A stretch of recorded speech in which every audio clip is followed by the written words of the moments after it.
tie in the Patriots' first preseason game. Patriots 13, Colts 13. This is the Patriots post-game show. We've got Paul, we've got Deuce, we've got Patriots Hall of Famer Troy Brown. I'm Jack Webb. Fellas. It sounds so funny just listening to you say that. Patriots 13, Colts 13. 13, no doubt. We'll be back for the second half. Yeah, that was a tough one, especially there in the second half. What's your biggest takeaway, Deuce? Let's go from the first half. Biggest takeaway, I would say some good things maybe from some players, but it's hard to really pick out a lot of positives out of this. So uneven. It was so uneven, and I'm trying to look at guys like Kyle Williams, and he got open and he caught a touchdown, but I just kind of felt overall it was kind of a flat night. But the 4 takeaways from the defense, I mean, let's say that cured a lot of ills and gave the Patriots the lead for most of the game, but once they came down to the end, they couldn't quite close it out. Missed field goals, the story. Troy, from a game that's all over the place, right? Mm-hmm. I want you to put your coach hat on for this one. What, as a coach, you're going to watch the film. What can you take? Are you just focused on individual performances? How, what is the overall thought process, I guess, on the team performance? And when you have that many men on a roster so far, you haven't even come close to whittling it down to 53, right? What is the overall team takeaway from a night like tonight? Yeah, I think for the team, I think it was good, like a mixed package of everything in there. So I think the first half, I thought the defense gave up too many yards early in first and second down. It was too many situations where the Colts win those 3rd and 2, 3rd and 4 situations where they just fell behind on the sticks defensively. So, but to their credit, defensively, they were able to force turnovers in on all those drives and get the ball back, and then produce 10 points out of those turnovers in the first half as well, too. So you got to give the defense some credit for that because they did take the ball away from the Colts, and the ball was on the ground a lot throughout the course of the game defensively. So, and then offensively, it's the vice versa. They were behind on the sticks a lot in the first half. They were in 2nd and 8, 2nd and 9 a lot. So it's a lot tougher for them to pick up 3rd downs when you're in 3rd and 8, 3rd and 9, and you're trying to force the ball down the field. A few mistakes here from the wide receivers where they did not know where the sticks were on 3rd down. I mean, it's 3rd and 6 and you're catching the ball 3rd and 3. Now, if the route calls for you to be at 3 yards, then you got to do that and then try to run for the first down. But I thought there was some plays in there where I thought the play called for them to get 3rd and 6 and to get 6 yards on the route and catch the ball and be at the stick. So a lot of mistakes that you would see in the first preseason game, I thought that came from both offense and defense, and then the mixed kicks on the field goal unit was, it was a pretty bad night for him. Yeah. For example of that, you were talking about. I remember you vividly pointed out that Efton Chisholm one, in the first quarter where he runs a whip route, probably 3rd and 3, and you were saying he's got to get to the sticks. He got to get to the sticks. And this is where, like, when you're in the huddle with, like, a A.J. Brown in the huddle, a guy that's been there that knows, like, he's reminding the receiving group and the backs, hey, look, fellas, we need 5, we need 6. Kind of what, like I used to do back in the day, like, it's 3rd down, fellas, we need 6 yards here. Let's get it. You know what I'm saying? Now, if your route doesn't call for you to get 6 yards, now I gotta make a play with the ball in my hands, make somebody miss, break a tackle to get that 6 yards. So, but other than that, you're trying to stretch every bit of that pattern to where you're in a position to where you're catching the ball and you're right at the sticks and you got the first down. Paulie, that was the game from the bunker. Yeah, I mean, I agree with what the boys said. It just there were some good things, and it just nothing that was really good consistently. I thought it was a really uneven performance. And, Troy, I mean, obviously, from all your experience with Josh McDaniels, they're not calling those as often short of the sticks the way they were. You're not asking every guy, but just too many mistakes, too many penalties. The penalties, I'm just looking. They only had 5, but it just seemed like every one of them was memorable. Yeah. Particularly the ones in the first half, where you get a couple of positive plays called back, and the receivers are involved in those. With blocks, and then the linemen are involved in getting downfield on screens, which can't happen. It's preseason. They're working the kinks out, but probably a little sloppier than they would have hoped. It really did feel like there were more penalties than just those 5, and do you think it was because of the magnitude of it seemingly all 5 were big plays? We were talking about it up in the box, and we were talking and maybe it just felt like it was more. It felt like it was double digits. It was all big plays that got called back. I mean, huge, humongous plays that got called back. So I think it just magnified the issue even more. That one beauty too that DeVito just ate a shot, completes the deep. Oh man, he took one in the chops on that one. Those are the ones that, as the guy who gets the flag for that, you're just you can't even believe it's real. Exactly. You can't even believe it's real. But we might as well get to the good, the bad, and the injured. Got to get something off your chest. Welcome back to the. Now it's time for the good. Pretty good. Pretty good. The bad. Hey, what happened? And the injured. You all right, Gay? That's the good and bad and the injured right there. That's the open. I love it. Good to know. That's Matt Morrell at his best. I jumped Good job, the gun. Matt. Thank you, Matt. I jumped the gun at the end, so I think I owe you like 50 cents for that one, Paul. No. You handled that one good. You did real good, kid. I appreciate that. You want to start us off with the good? Yeah, so I have a weird one that I'm going to start off with. Like we talked about sort of some good, some bad, some uneven performances.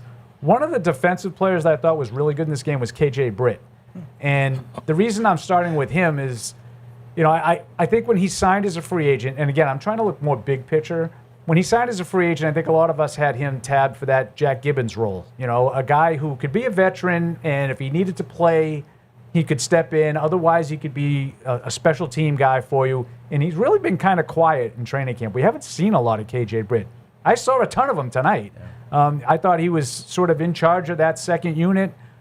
Terrific play on a run stuff where he just shed the block and really had a stick. The next play, he chases down Anthony Richardson and punches the ball free. So I thought that's the kind of stuff you're looking for there's a job open. We have Robert Spillane and we have Christian Ellis. Who is going to be with those guys? Chad Muma looks like the third guy. Well, tonight it was KJ Britt. Nice one, Paul. I appreciate you going to the defense for that one.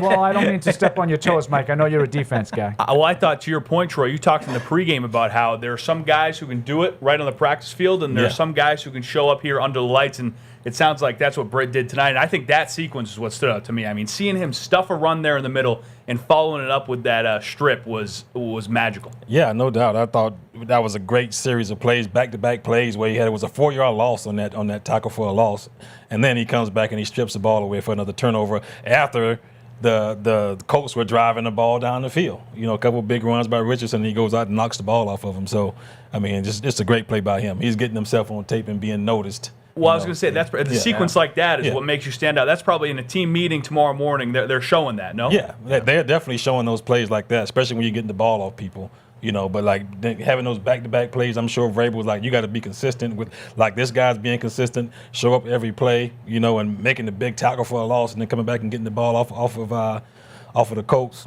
I mean, that's the way you want to play. You want to make that a good example of how you want your team to be, every single play and every single down. It's quite the statement. Deuce, what do you got for good? I'm gonna go with the takeaways. I mean, Paul always. Sometimes I'll call it. I'll put an interception, like a guy who got an interception, and Paul's like, yeah, it was just a punt. I mean, he caught it. Like Paul will grade both of the interceptions were a little like that. But the turnovers. That's why I'm saying takeaways. The turnovers were definitely on the good list. I mean, I said in my pregame, I talked about their list of what they want their identity to be. Well, ball security and ball disruption is another one of those, and I think ball disruption tonight. Jeremiah Farms down on the goal line. Think he got it out, maybe. It was close. That's the worst call I've ever seen. The guy was on the ground with the ball in his hand in the end zone. And then they went like this. It was close. And they called it a fumble. It was close. Fair enough. But, I think this has got to be a characteristic of this team, and I think it just shows you when you're not playing great defense and the Colts are kind of finding guys wide open and opening up creases that takeaways are the great, that evens everything out. So tonight that was, really, I think, the biggest storyline of the first half to me was the takeaways. And it really felt like the Colts are carving the Patriots defense up, bang, takeaway. You know what I mean? That's got to change everything. When you're talking about, you talked up there, Troy, about bend, don't break. That's got to change everything for a defense. Yeah, I was going to choose the defense as my good well. too. Yeah. But because they bent, but they did not break. And sometimes that's going to happen in football games, especially when you're playing against good offenses. So they got the ball off of those guys when they needed to get it off of them. So, and I agree, Troy, when you were talking about it earlier, they had 4 takeaways, but they were around the ball, disrupting the ball all game. Yes, the ball was on the ground more than those 4 times. Yeah. I mean, even when the guys were even called down, the ball was still coming out sometimes. Yeah. So it must have been like 8 or 9 balls I saw on the ground during the course of the game. So, but that being said, so I'm going to my good has to be like Tommy DeVito. I thought he did a fantastic job Yep. tonight. You know, some of those run fakes were unbelievable. Had me fooled a couple times out there. You know, and then the way he was delivering the ball down the field. You know, had a couple drop passes here and there, but I thought he commanded the field pretty well. He looked confident out there. He looked sharp, throwing the ball well, and he had full command over the offense tonight. Even though they struggled early in downs, he was still able to come back and make some plays on third down, third and long, and keep the drives alive. Yeah. DeVito, 13 of 22, 138 yards, 1 touchdown. Paul. Yeah, I mean, I thought that he did all the stuff that Troy said about DeVito. I would agree with in terms of the control of the offense. I thought there was a little inconsistency with the accuracy, but I go back to that sequence with Dormer where he hits the bomb to him, you know, and takes the big shot, and he's undaunted. The penalty just comes back. The next play goes right back to Dormer. Yeah. So I would agree with Troy on DeVito. I think out of your backup quarterback, you want, first and foremost, can he operate the system? Can he run the offense the way it's supposed to look? And he did. Yeah, I felt like he was a little hot maybe. Kind of those first couple throws to Mac Hollins felt like those were maybe Hollins should have had a couple of those. But Yeah, I thought he settled in. It was once a he little hit Hollins high. on Yeah, the that's line. what I said. I thought he was a little And a drop. inconsistent with his The accuracy. first one was a drop. The second one, I thought maybe I don't know. I thought Mac might have pulled his hands down a little bit. That's okay though. I mean, Now here's the part where Fred comes in and tells you everything that you said was wrong. If I heard what he said, I would say The it. floor is yours, Well, Fred. first I want to welcome Troy and Jack to the show. Yeah. Hey, appreciate it, man. Happy to be here. Yes, Yeah, sir. looks good. Very looks happy to good. be You here. guys fill the set nicely. Let's go. Let's go. We added size to the show in the offseason. Size and speed, and everything. Yeah. So, Fred, we're on good right now. What is your good and you can't say that donut? Well, the donut was really good. Because everybody And I will loves say that the legal seafood chowder at halftime was really good. Too. Outstanding. good product placement. Good job taking care of the sponsor there, Fred. There you go. The good. I mean, I think DeVito had a good game. You know, I think he started out a little adrenaline, a little high on some throws, but he settled in, and I think he was looking pretty good. Other than that, like, you know, it was tough. It was tough. Akis had a couple plays, but he like early, but then he kind of faded. He's on a different list for me. Yeah, he kind of faded. He had some opportunities on some obvious passing downs to do something, and he didn't. So I know we didn't get to the bad yet. No, the options I think were a problem for him. Just to finish up the good here, I thought pass protection was solid. Was solid for the most part. I think there were a couple of those plays. Obviously, outside of the one, he almost got decapitated. Tommy DeVito had a lot of time in the pocket outside that one hit in the sack. Yeah. But there were some. He was sitting pretty back there for a Pressure while. in the middle of the pocket. Yeah. Yeah. So. Yep. Yeah. I mean, I give credit for Jam Miller for coming in and doing what he did. I thought there was a glimmer there. Yeah, I had him early. I thought he was running hard. Exactly. I agree with you, Not Freddie. a lot of flash, but he ran hard. Yeah, I mean, he was average around 4 a carry. I thought the yards were hard to come by early in the game, though. I Yeah. thought, you know, he really had to kind of get themselves going, you know, and late in the second and and into then the the third short quarter. yardage ones, they were able to convert. You know, it was 4th and 1, 4th and 2 a couple times, and they were able to move the chains. So Yeah.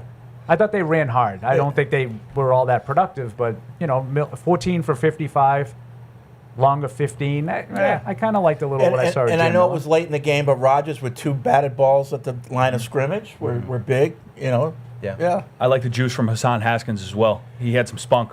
I liked his size. Yeah, I just, you know, it broke a couple tackles. I mean, I think, you know, the run blocking for me wasn't great tonight, but I thought he kind of was one of the guys that was able to shake some guys loose and get away and make some positive yardage. So I'm encouraged by him. I'm interested to see more of him in the coming week. You know? With you there. Paul, you want to kick us up on the bad? No, I have one more good. All right. I thought the best player for the Patriots tonight was Bryce Barron. He was, I mean, a lot of people after the Super Bowl were like, you know, they got to get some competition for this guy. He's so inconsistent. I know it's just one preseason game, but man, was he hammering the ball tonight. Yeah. They were deep. They had a hard time covering them, but it wasn't because of a lack of hang time. He was putting them up there. Yeah. Yeah, there was one good return they had on him. But I think he had 6 punts, and I think 5 of them were over 53 or more. Well, one was 64 in the air. 65, yeah. Yeah, 65. 3 inside the 20, 6 putts, 51.5 average. Yeah, he was good. Yeah, okay. Get a little ad read in here before we go to the bad. Brunt Workwear makes work boots and apparel that are built for the job site and is an official sponsor of the New England Patriots and the Gillette Stadium Field Crew. Their gear is comfortable, durable, and named after the real workers in the trades that helped design it. You can even try Brunt out on the job, and if it doesn't blow you away, they let you send it back. Save $10 on your first order at bruntworkwear.com/Pats or with coupon code PATS. And now the bet. And Wiz Khalifa, we got to hook these two guys up with Brunt work boots. You guys wear work boots? Yeah. All right. No doubt. There we go. Yeah. Get them some go. work boots. We'll love that. We'll get your size. Steel Size toes. 13. 13? Yeah, 11.5, buddy. Let's go. Let's go. Fred, you got the bad? You want to kick us off? Oh, geez. I mean, Borregales. Yeah. You know? Keep an eye on that one. I mean, there was one that long one, but then he missed a couple that he should have had, and obviously he had a game winner, that 49-yarder in the NFL these days. Yeah. It's Gotta like have a 39-yarder, you know, that used to be. So, you know, 49 is the new 39 in the NFL. So I agree with you. He should have had it. All three of them were long, but what troubles me, and Mike, you'll be on this. Knuckleball. The two of them, I think it was 56 and 52, were going sideways. They Yeah. were Yeah. Rohrwasser-like, Yeah. going like helicopters. But let me tell He's a ball guy. He went to Marshall, man. I mean, you might have to get Alex Barth in here to check me on this, but I saw in practice, like maybe they were good, but he was going right to left a lot on his kicks. Yeah. So just something to monitor. He's been really good in practice. Yeah. He did miss 2 50-yarders in the joint practice on Tuesday, the last 2 attempts. So you wonder, sometimes these kickers they get a little they get bit, the yips. Yeah, they get a little bit in their head. Well, 49-yarder with a game on the line. I mean, that's one. Could have made it. You gotta hit get that, the man. big Yeah, W. yeah. We need the win. Come on. Definitely in the preseason at 49 yards. Yeah, that's what I'm saying, right? Okay. Yeah, perfect. I'm not going to conditions. be too hard on him, no, but Yeah, no doubt. Now, my bad was the turf. now Ashby was hurt. It's a new long snapper. Good point. I mean, Good point, and Freddie. he's been great. And then once this new snapper has come in, Yeah, that's all when of the a sudden problem he's started. missed a field. So, you I don't wanna know, put it where all the on lace is not out, I don't know. I don't know. Is there You a know? difference in the velocity of the snap going off Yeah, the the timing? timing Who is knows? off, That- right. Like I only half joke. It's a very mental position. Yeah. Yeah. Like It is. these little minute details can throw you off sometimes. technical. Nobody was worse with that than Gostowski. He used to yell at me all the time because I was saying he missed kicks. If you can take it back to Scott Sisson. Mississippi. Nah, I didn't call it. That was your words. That wasn't my words. You're going to get mad at me. I called him Scott Sisson. Well, I was His name is Scott Listen, Sisson. I was at the game in the 90s when Pat O'Neill had the meltdown. Remember that? Pat I mean, O'Neill.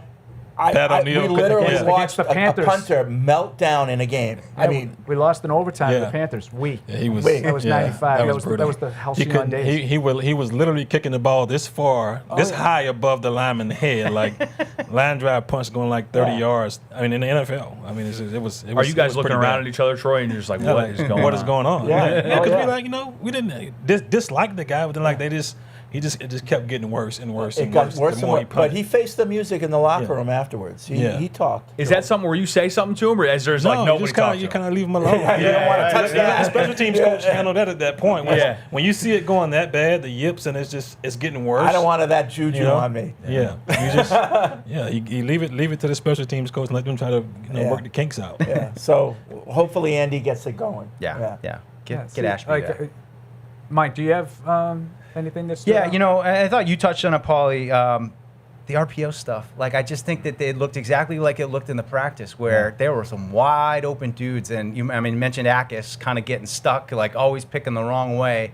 I just felt like the defense was a little bit in a blender tonight with some of the stuff that the Colts were doing. A lot of easy On the completions, screenplays. just a lot of their short game stuff. It seemed like the Patriots couldn't quite get a beat on what they were doing. Yeah, and then you see in the second half, the personnel changes, and they ran basically the same play to start the game, and then they started the second half.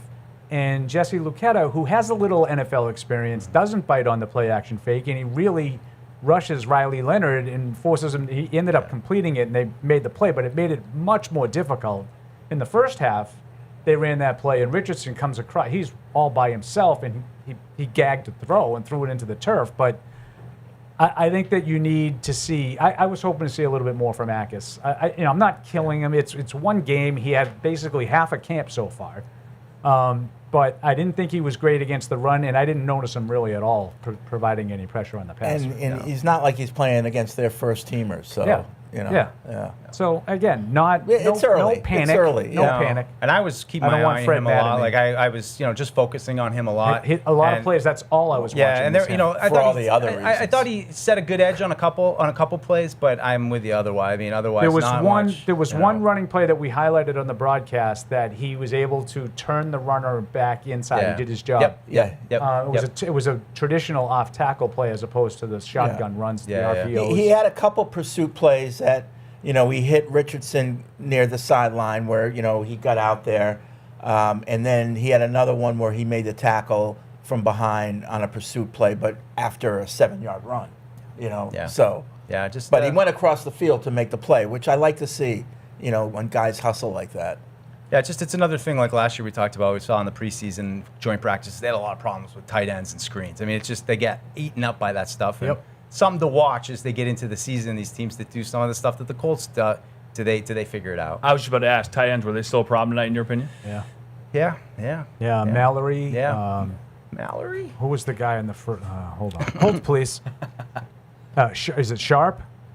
Yeah. Mallory had 6 catches for 80 yards. Yeah. So yeah, I thought the tight end, and again, Yeah. to Fred's point, their backups are playing just like your backups are playing. So it's not like Tyler Warren had 10 catches on you. Yeah. Right. What'd you guys see from the run game? Jam, 14 for 55 yards. I mean, it did seem like he was getting what he could. You're just getting vertical, Yeah. trying to get it, fight for every inch, but the lanes just weren't there for him. I thought that was concerning. Yeah, I mean, I go to Troy's, talk about the offensive line and just, these backup guys. And you also had some injuries on that position too. So just not a lot of space. And a lot of guys getting, having to dodge hits. And, you hope it looks better when they get the starting offensive line in there. But as we said in the pregame show, you're looking for backup guys. And 2 of the top backups, got dinged tonight. We'll see exactly what that is. But, it's just a little concerning for sure. Good game for Marion Butts. Remember him? Yes, indeed. Marion If you need 5 yards, he'd get you 3. I think too with the offensive line, it's a long season, right? And I think you saw outside of Will Campbell for the most part, that was a unit that was pretty lucky in terms of their health last year. I don't think you can always count on that being the case over the course of an NFL season. So I thought that was concerning. What do we think about the secondary in terms of those backups playing and some guys that are going to see a role this year? Yeah. I mean, again, ups and downs. I thought they were competitive. I thought Prunty showed up a couple of plays. I thought Canada got his hand on that pass, and unfortunately, it ended up getting caught anyway. Yeah. But I thought there were too many open receivers. Vildor had the pick, but that was Yeah. That was a drop. right to him. Yeah. Yeah. Which you love those, right? and that's Troy, I wanted to get your thoughts on, one of the bads we were talking about, penalties. So, you had 2 penalties on wide receivers. Mm-hmm. And they're both on screens. Chisholm gets the block in the back. Bad call. So this is what happens. Bad This is call. what Oh, happens. come Troy- on. It was so ticky-tack. I thought so Troy, too. Troy, you want to? Yeah, I would say that the the referees were not great tonight. I don't think. That may be a call that you could possibly let go, but when you see the 2 hands in the back, It was one hand. and the defender goes to the ground, they're usually going to get that call. Even if you're offensive I lineman know. and you're pancaking a defensive lineman and you're driving the guy back and he If it goes to was the ground, any other they're going to player- call holding on that particular play. If So it was any other player that's but just the Chisholm, way- he wouldn't have said a word. Don't worry about it. That's just what they do. But That's the what other they one is call. Kyle Williams gets basically blocking. It's offensive pass interference. He's blocking downfield on a screen pass. Yeah, you can't block down. Wide on a receivers screen can't get pass. those penalties. Yeah, right. That's why you gotta if you gotta run the guy off. I try to run through his outside or inside shoulder to keep him from coming up and making the play before the ball is caught by the pass catcher. So that's kind of what I've always taught my guys. Just you gotta run them off. You know, and you gotta have a sense of timing in your head when the ball's coming out. Now, on your show, during the broadcast, they were really getting on Kyle Williams for that deep pass that fell short, and they were saying that he should have stopped and ran back and forced the defender to run into him. Yep. Yeah. Well, you got to stop, or you got to slow down, Right. and stack him and slow down and let him run through the back, let him run through your back, so you can get the pass interference call. Right. Or you can go up and catch the ball, let him run through your chest, Yeah. get the pass interference call. So one way or the other, you gotta do something there Yeah. to get a call on He that. just particular kind of gave play. up on the ball. Yeah. a little I bit. It looked agree. like It was Vrabel was a- letting him have it about It was a too. mixed bag again for Kyle Williams. I mean, the touchdown was Great catch. but it was just unbelievable. Everything was Yeah. excellent on the play. I don't even think the defensive back quarterback got a hand on him. Yeah. He had such a clean release off Yeah. the line. Yeah. So that part of it was great. I mean, like the release part of it, he showed up again. He can run past people. Yeah. Even when they know that's what he's going to do, he's still running past you. And he's got to be able to show up in the intermediate game, though. Yeah. And that's where he's got to It was improve. good pass, good catch on that play. Yeah. Yeah. You know, Troy, you're Kyle Williams' position coach. Tomorrow morning, you watch a film. He walks in the room. You got him one-on-one. What are you saying to him? Kyle, you got to diversify yourself, man. You got to give us something different than just running by people. I know you can do it consistently. No matter they know you're going to run past them. We know you can do that consistently. But I got to have you in the game, running the in cut, running the curl, running the comeback, whatever it may be. You got to be able to execute in that part of the game, and then be able to catch and run with the ball too as well. So we're gonna keep working on this, Kyle. We're going to get in here. We're going to watch the film. We're going to talk about it. We're going to work on your acceleration. We're going to work on your deceleration, getting in and out of the breaks, creating separation at the top of the route, whether it's chicken winging the guy, whatever it is. I give him a little two-step at the top. We got to work on some things to get you open in the intermediate part of the that's field. why I got these two. Good setup, good answer. I love it. I love it. Throwing alley-oops. We're just There we throwing go. alley-oops. I love it. I mean, it is that separation, though, and that touchdown that it just makes you still have so much hope for the guy, Yeah, right? I mean, he's only a second-year guy. He's not going anywhere. Yeah. I mean, I know a lot of people have written him off. You know, a lot of fans are like, "Well, he's wide receiver 7." Like he's behind AJ Brown. A.J. Brown. Like that's what he plays. So he's not going to be out there a lot with Drake May in practice. He's not going anywhere. I know some of it is coach speak, but Vrabel has been too adamant throughout the offseason and now into training camp that he's going to help them this year. He keeps saying it. I think he's still a work in progress. I agree with everything. Troy and I talked about this a little bit before we started the show, Fred. Like, even the first third down of the game, he gets the interference call, which, talk about ticky-tack, he's just not open. You know, Yeah. like, how can a guy that's that fast and runs by everybody not be able to run a guy off on like an 8 to 10 to 12-yard out? It's got to be because he's not disguising the run. Or because you cannot choppy. decelerate. That is another part of playing wide receiver. If you can run fast, and if you can't stop on a dime sometimes, it's going to be impossible for you to be able to boom on a 15-yard route, take a 2 or 3 steps to get out of your break. You know, if you're getting 4 and 5 steps out of your break, I'm going to be able to cover you at age 55. You know, so and that is important. You could cover now, though. You could Deceleration is just as important as accelerating when you're talking about route running. Right. So, Right. yeah. Is that something he struggles with? I think From that's your something point he of view, struggles yeah. with from what I can tell so Yeah. far. Like, cause he and you can't put that foot in the ground and then drive back out of the break, coming back towards the quarterback or down to the sideline, whatever it may be, whatever the route calls for.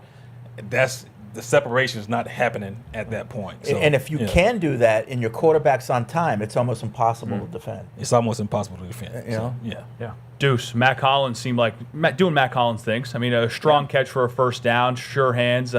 I mean, is there anything more you can say than that? Just than who's being him? Yeah, good. Good leadership just to go out there. I mean, we were out there yesterday for the ceremony of the opening, and he was out there with Chiz and the other receivers and Morton, and they were going through things clearly. So, and he was kind of running the show. So I think it's really about leadership with him out there, and nice catch. I felt like he got the offense kind of going a little bit when he finally connected there with DeVito. So yeah, his role is pretty locked in. I think they're ready to go with him. Yeah. I was thinking, I think it was 3rd and 8 and passed to Chisholm for 5 yards, and I'm thinking, oh, Paul's. Yeah, Troy hit on that one already. Yeah. It was 3 yards. 3 yards. Okay, yeah. Get there. Good addition. Yeah, I think it might have been like. he was halfway to the 6 yards he was supposed to Yeah, get. it was like 3rd and 6, and he got 3, and I'm like, oh, Paul's not going to like that. And listen, and that's what young players in the slot do too. It took Jules 4 years before he could get on the field consistently and be really good at playing in the slot. Well, something I want to follow up on the pregame show, because I was in and out listening, and I know Christian from LA is a good punching bag, but he had a question, for you about why has it been so hard for the Patriots receivers to catch on, blah, blah. Is it a complicated offense? Why wasn't it hard for you? Because you got it. I was born to play football, man. I'm serious. Like, I have to humble why brag. is it There we hard go. for some players, but it wasn't hard for you, and it wasn't hard for Wes Welker, and it wasn't hard for Gronk? I would say Okay. Wes running certain routes in this offense was a little difficult for Wes when he first came here. Okay. Now there's other things he did very well. You know, but some of those option routes, he couldn't quite, the jerk routes, he couldn't quite get it. He had to Okay. work at it a while. Julian wasn't a wide receiver when he came here. Right. The quarterback. It took him years. Yeah. You know, Yeah. to be able to get that right. You Yeah. know, so and then Branch, just football instinct. Yeah. He got it. Right You away. know what I'm saying? Yeah. So But so what is it about? I just kind of did is it. it just up here? Just Is it- yeah. because some of these plays, like you got players sometimes where they see stuff on paper, and the lines are drawn all straight and this and that. The defense is here; it's already set for you, and you can see it. You know. Yeah. But that's not how it's going to work in the game. That's right. So you have to teach those guys that are working in the slot, like, and any receiver position, but definitely in the slot, like, do not run the lines on the paper. This is just something to help you out. This is just a reference. This is what it's just a supposed to look like. suggestion. Yeah. But if the guy's standing right here, do not run right there and stand next to right, him. So, right. and sometimes you got to explain it to guys like that. You know, do not run the lines on the paper. You got to be creative sometimes when you're playing in the slot. It gives you that freedom because you have some field to work with. Be creative. You know, be able to, you know, especially if it's man coverage, and you know, be creative the and get yourself defender. over. Read the Yeah, defender, whatever yeah. it is. You see the open spot. You Yeah. know where you want to be at. You know, work your craft and get open. It sounds easy, but it isn't. It isn't because Yeah. you got to think about the timing in your head, everything else Yeah. too. When the quarterback's gonna let go of the ball, Yep. you know. And it took like with Tom, we just kind of had a chemistry there with some of those jerk routes and stuff like that. And he always said, "I'm just gonna read. I'm gonna read your body." Well, what does a jerk route mean?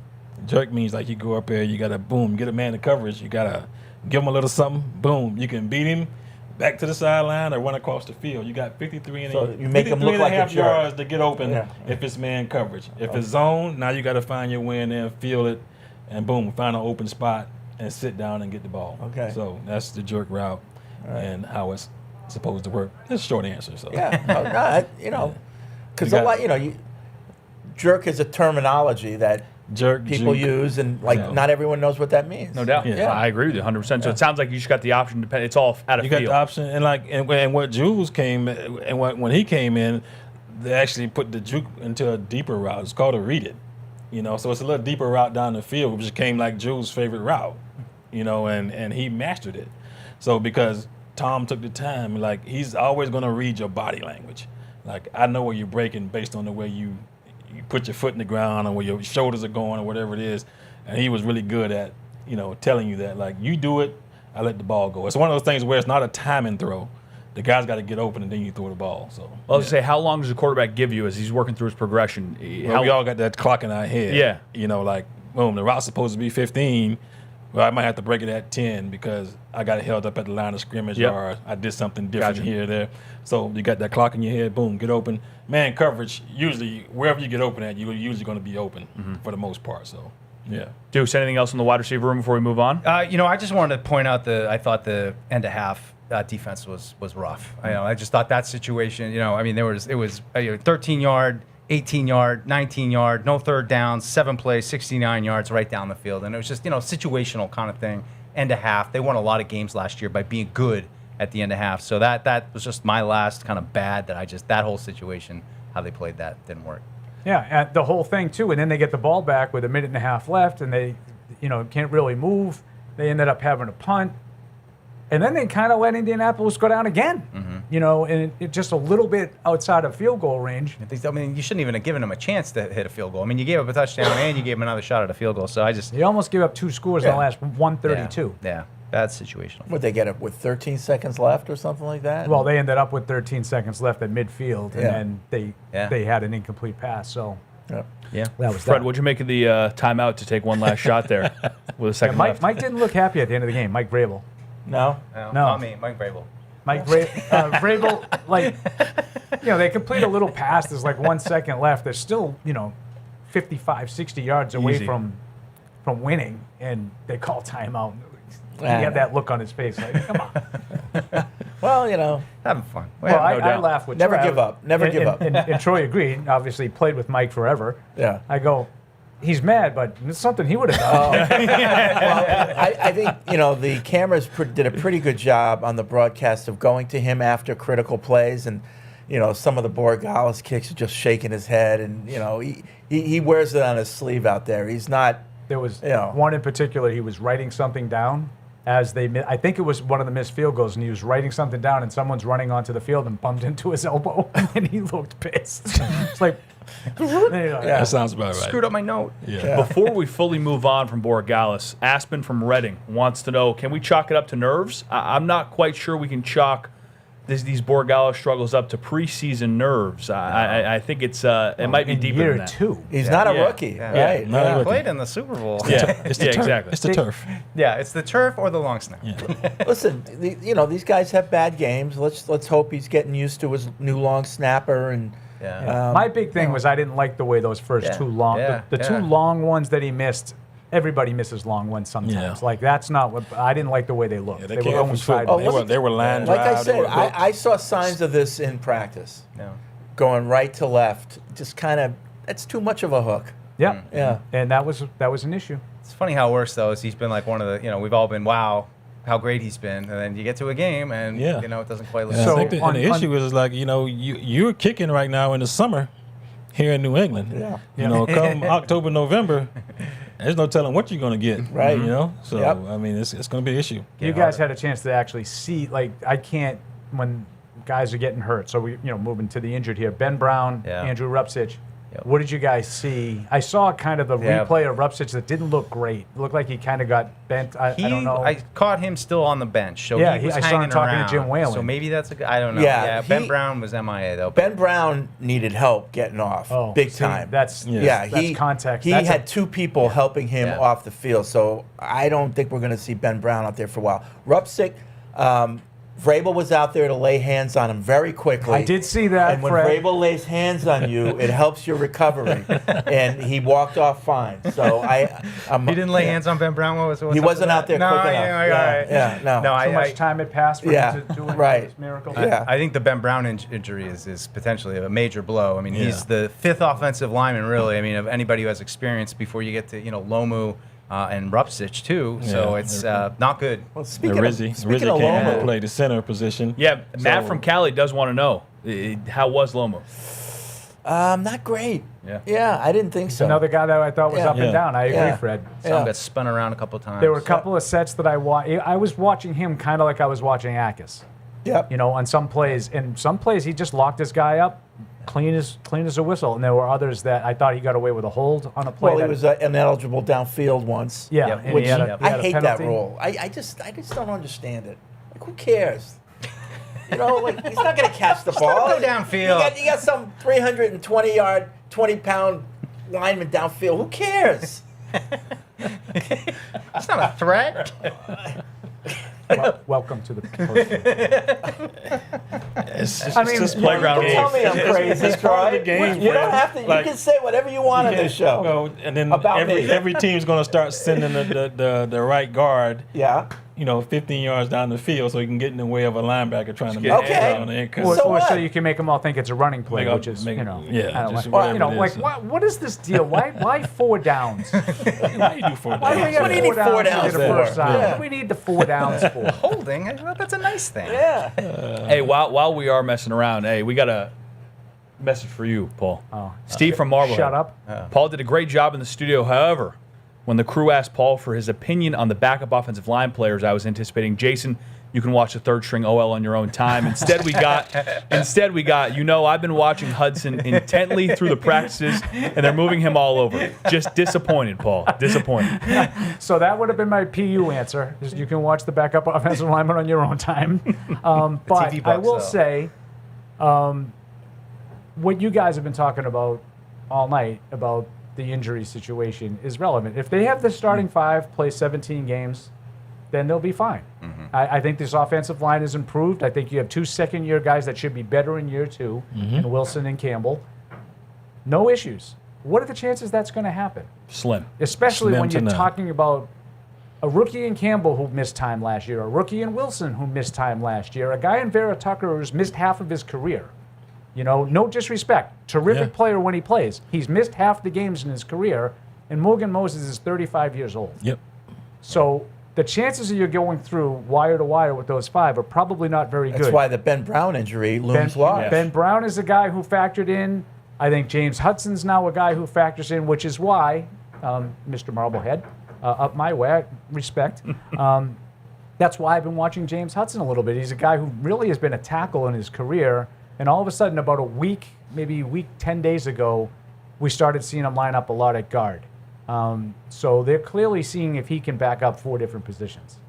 And I thought he competed tonight. He was playing tackle late in the game. Yeah. He looked tired to me. He looked like he was, I mean, that's hard. I mean, Troy, you could speak to this earlier in your career. I'm sure you had to do some of this. It's hot, at this time of year. You don't have those reps. How hard is it to get through these games when you're playing all those snaps? Yeah, it's tough, man. Like you're not getting the conditioning you need. First of all, if you're not taking a lot of snaps, offensively or defensively, then you're asked to go out there and come into the game, and then you got to play the majority of the game at those positions. It is tough, and playing some of these games, and if you play some of these games in a hot place on the road somewhere, it's definitely going to have an effect on you, and you will not feel like you felt playing the 10 plays you played in practice on Friday or whatever it is, and you go out there and have to play 50, 60 plays. It is a difference. Moving around, it's got to be mentally taxing. Did I ever too, tell you, like, one of my worst moments when we were doing the Patriots Football Weekly newspaper? This is early, and I think it was 95, and we had a game where we got gassed at the end, and so I did the math, and I wrote in my little edit thing, I said, there's no reason for the offensive line to be gassed. If you add it up, they play 13 minutes of football a game. Stupid thing to say, right? Really bad. Guess who called 1995? Guess who called him out on? Wait. So that Monday, I'm in the locker room, and everyone's standing around Bruce Armstrong's locker. Yeah. And they're talking about the game. He's like, it was a tough game, and he looks at me, and we get tired. I was like, okay, all right. He like, and we get tired. I mean, they only play like 13 minutes. 13 minutes. Some of the most physically exhausting. Right, exactly. 5 seconds. Fighting against another 365-pound man. Right. Troy, take us inside the coach's office tomorrow. I mean, you got a slim old line. I know you never coach the offensive line, but just, what are some experiences you can share about maybe a depth issue, that you've had to deal with? Is it, hey, we got to get some guys going? Is it we got to see who's available? What are the conversations like in-house tomorrow and this week? Well, yeah, I think some of the big conversations will be about the offensive line and the depth of the offensive line right now. Who's going to be able to do what? The swing tackle we talked about in the pregame, that type of thing. Who's going to be that guy?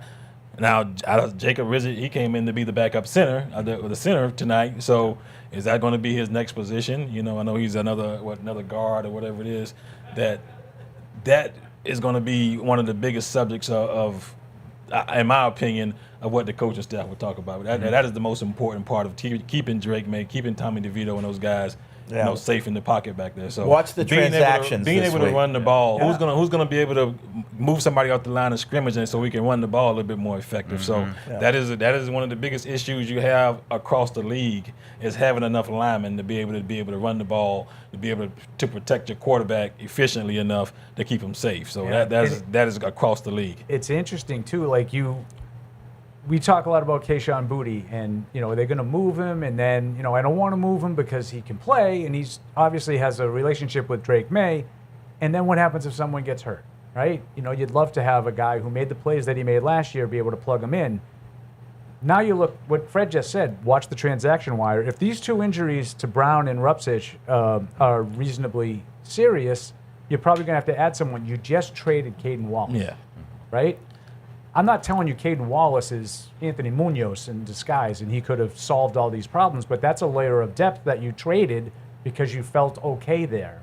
And now all of a sudden you lose two guys that are fighting for backup spots on the interior of the offensive line. I think Fred's right. I'd be surprised if you didn't see some guys come in. And with the my experience of dealing with the waiver wire, anytime you see offensive linemen on the waiver wire this time of year, there's a probably not going to be very good. Yeah, that's true. That's true. But you can get him in here. You can coach him up. And see what you can do with it. But for the most part, if you have to add that guy, then you have to add him. But most of the time, when you see those guys on the waiver wire this time of year, might be a late August, especially that position, that offensive line position is so hard to find five guys that you can put out there. Get yourself that in shape. That can help your team win games. I can give you a play. Paul, you mentioned Boutte. Did he have a target tonight? I don't think he did. I don't think he did. I think he played the first two series. What's that all about? I think he was done. Why didn't he have a target? I don't know. He threw it to Mike Hollins. I know, but why are you going to have Boutte out there and not throw him the ball? I don't understand. Fair question. I don't Fair understand. question. Tommy I mean, to DeVito. Well, Fred's he had point, most of his reps with Drake May. He didn't have a lot of reps with. not this summer he hasn't. Yeah. This summer, Yeah. I mean, last Yeah. year, obviously. Yeah. But this summer, he's been with Tommy DeVito Yeah. and Matt Collins for the most part. Because Okay, fair all enough. it's been Yeah. all A.J. Brown Fair enough. Yeah. A.J. Brown, Pop Douglas, and and Romeo and Dobbs. Romeo Dobbs. Now, to right. Fred's point, Kyle Williams had 3 targets, Matt Collins had 4, and Efton Chisholm had 3. You mentioned something like he's going to play, but we're going to make sure we keep him healthy. You said that in the pregame show, so Yeah. we don't want to showcase him. I could see it both ways. Do you want to get him like 6 catches so someone wants to give you a 4th-round pick for him, Yeah. or do you want to make sure he doesn't get hurt because he's not going to be here, Yeah. and you don't want to have to They pay can work him? both ways, yeah. I don't know. Yeah. I just thought it was weird. I think it's worth, wondering about. But Yeah. I don't have the answer. Continuing- As with most things, Fred, I don't have the answer. No. But continuing a trend of him just being generally quiet since those first couple days Yeah. of camp when he was, Since pads came on, Yeah. he has not been a factor. Yeah. And it's not because the pads came on. I'm No, just it's saying just that as that's- a time Yeah. frame because we Yeah. saw him make No. plenty of the physicality is his game. Yeah. It's got nothing to do with him being in pads. Yeah. And I also think too it's going to be with if the linemen are getting hurt right now too, and I guess we're trying to find a swing tackle, whatever it be, another center. Like keeping 7 receivers is going to be difficult if you got to keep another lineman Yeah. in there too. So it's going to be difficult. They may have to make space some Yeah. kind of way to have that extra lineman. If you're going going to keep 7 receivers, where would you see that sacrifice? Is it all dependent? Is it a typical position that is easy to take from if you're going heavy somewhere else? running back maybe. Yeah. Maybe They're not that. know, They're not they're that not- deep they're at not running deep back at No, right but now. like to Mike's point, can you keep 2 running backs on the roster? Yeah. And then you have a couple on the practice squad. The Yeah. expanding practice squad And now. The allows problem you. with that now is like Terrell Jennings now was on IR. Another number 26 was out there again tonight already. You got Haskins out there. You got Hasty out there. He got 26 already. Pick that up quick. Is there any chance? There's probably no chance he's coming back this year. So, Yeah. but what he did, he provided you a body on special teams, so you're able to keep Terrell Jennings on the roster because Right. he can play, at least 2 phases in the special team. So, and now you're dealing with the running back now that probably not going to be able to help you much on the special team side of the ball. And the other spot you have to wonder about is tight end. I know that Hunter Henry and Eli Raritan are going to be on the roster. Yeah. I don't know beyond that. I think Tanner Arkin will be, the blocking tight end, but maybe they look at that and say, can we not just put Tanner Arkin Can we get away on- with our Yeah. fullbacks? Yeah. Like, Reggie Gilliam will you- be a fullback, but we can kind of use him as the blocking tight end, and Tanner Arkin can be on the practice squad. I mean, do you have Yeah. any fear of him not? Yeah. He's an undrafted rookie who doesn't really catch passes. Yeah.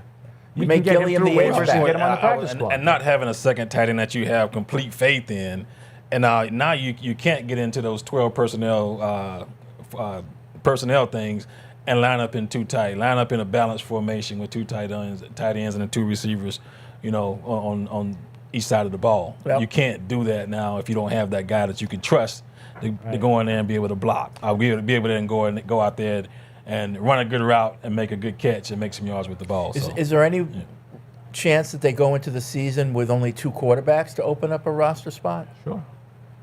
Is that risky? When I you don't got know. a running quarterback like Drake May? I mean, I don't know.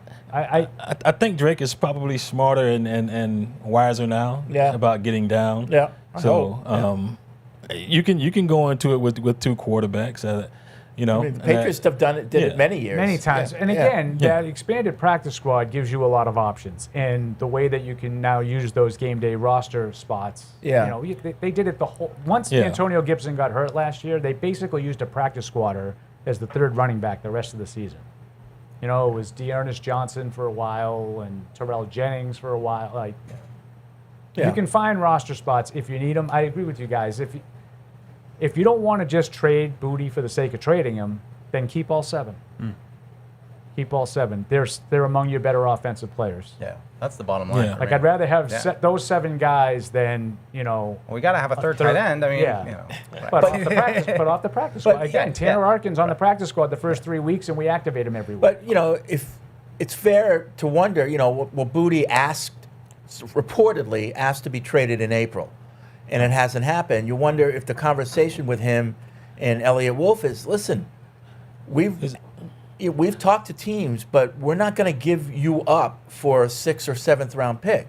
We have to, you're too valuable.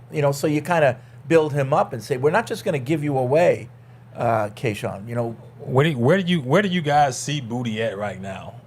Do you see him as the number 3 guy, the number 4 guy? Well, right now I don't think him he's even number 4. He's probably 4 or 5. And now if AJ Brown got hurt, he's number 1. He's in there a lot. Okay, no, he's playing his position. He's playing that spot, but he wouldn't be the number 1 receiver. No. But would you say Booty's a better receiver than Matt Collins? I think so. I don't. I do. I think Matt Collins is more versatile than Matt Booty. gives you special teams. He gives you special teams, so that he makes him more valuable as a player on your football team. Yeah. I wouldn't say Mac is better than Keyshawn Booty. That's where I'm at. Just judging by what you would say he is, or he I isn't? wouldn't say he isn't. Yeah. I would say Keyshawn Booty's a better receiver than Mac Hollins. See, I'm the Booty lover on this. Fred agrees with you. Fred loves Booty. Yeah. We're talking about football right now. I love Mac. I love the way Mac Hollins comes to work. I love the way he plays. All that stuff. I think Keyshawn's just a better wide receiver. I think he just catches the ball when you throw it to him. Isn't that what you want to happen? No, he's got a special talent for catching the ball down the field. We'll just say last year, all of the receivers caught the ball when Drake threw it to him, except for Kyle Williams. Yeah. He was a little hit and miss. Yeah. All of the others had remarkable efficiency numbers. They did. Led by Stephon Diggs. They did. Through the roof. But not with the length of pass that Booty had. Okay. Tougher catches. Again, I'll call up the stats that I do for you all the time and prove to you that didn't happen. But what didn't happen? That he didn't the make other big guys plays? had similar numbers. In terms of average length of pass, of catch? In terms of average length of reception. I don't know about that. Okay. I need to see that. Yeah. I think the good news, what we can come back to, is Patriots wide receiver room. The word is confidence. That is also the word for Bridgestone. Confidence is important to have when you're on the road with the Bridgestone tires on your car, truck, SUV, or minivan. You're riding on tires you can trust. Bridgestone tires are engineered to give you peace of mind so you can focus on enjoying the journey. So whether you're on your morning commute, a cross-country road trip, or a relaxing Sunday drive, Bridgestone tires will be with you for whatever life's road may lead. Bridgestone solutions for your journey, available now at Sullivan Tire. We got a Nick from North Dakota. Paul, you're getting all the love tonight. Paul Spots, a great job as always, Paul. Big moments whenever he joined the conversation. Also pointed out the fan section. The energy was coming through the TV loud and clear. You had a lot of shirtless people Well, they had in the building one section, Tarps 200 off. level. I think it was Tarps all off. KP. I was going to say, it looked like a it team was out full there. of kids without their shirts on. It looked impressive. Yeah, Vrabel commented it on his post-game show. Like the energy there down at the end of the game. But there was a stretch of spots that Paul had that every time they went to him, there was a big play. Did you hear me say that eventually? Yeah. Oh, it was true. Like finally, like the Colts got a sack on a play to end a drive, and I was like frustrated. I was like, every time you guys come to me, something happens and you have to go away. Like it was amazing, like how many times something was happening. And Turnovers. it's kind. I mean, it's kind of weird to be like focus on the camera that you're on because you want to make sure you're. You did a looking good where job you're of supposed that, to. I thought, yeah. And the monitor's over here, and you're like, "Did something just happen?" Like, and then you just sort of lay out and let them take it. But yeah, I mean, I enjoy doing that. I have a lot of fun, and I'm glad that you guys didn't make fun of me. No, not too yet. much. No, Not not too yet. much. You actually get a lot of praise here, Paul. Cynthia says it felt very preseason, nothing to be worried about. Even the refs were preseason mode.